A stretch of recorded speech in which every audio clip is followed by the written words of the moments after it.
Бүгін 12 демам сондай. Бірақ біз үйде әлі ояу жоқ, өткені бүгін 5-ші күн 7 март. Слай күшті. Мынандай телевизия осындай блогерлер қарап жүреміз. Сосын мынандайлар бар. Осындай. Бізде мына жерде осындай сондай доғалар, на интернет, потом ауыз хат, сондайлар.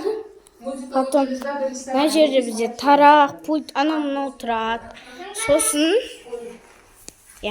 Сосын кіргенде мына жақ бар еще.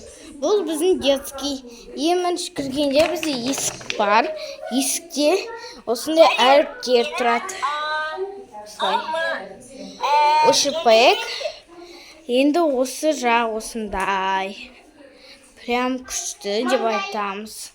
Мынандай ойыншықтар. Мынау менің фортепиано. Мен фортепиано ойнап сөйтемін. Осылай фортепиано ойнап жүремін. Қоспа. Сосын менде анам шығарған осындай мүлік тұғасынан 11-ден 20-ға шейін бар. Сосын осындай мен полкым бар, бірақ мен осылай жасағанды жөн көрдім. Осындай кітаптарым 4-ші классқа. Сосын андай не қап, анау-мынау. Мына жерде ойыншықтар. Осындай сеткаға салып қойдық. Кубик, рубик, осындай нежный ойыншықтар, солар көп. Сосын астына сыйғызып қойдық. Және менің ең алғаш милый сумкам.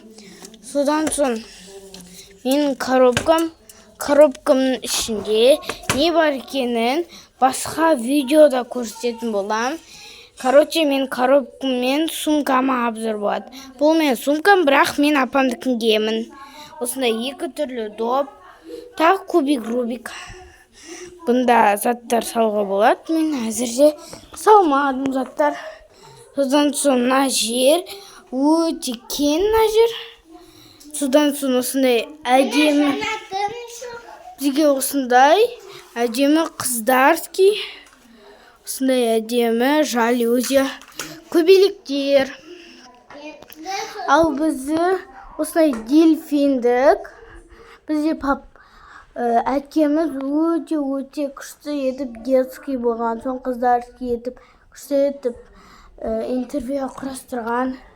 Жоғарда бізде осындай тағы үлкен ойыншық. Анау-мынау. Мынау бізде осындай светильник. Өткенде елкадан қалған жаңа жылда. Қараңыздар.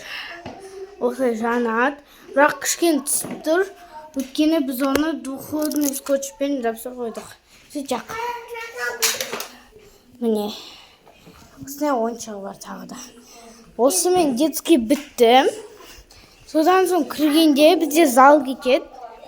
Зал өте үлкен.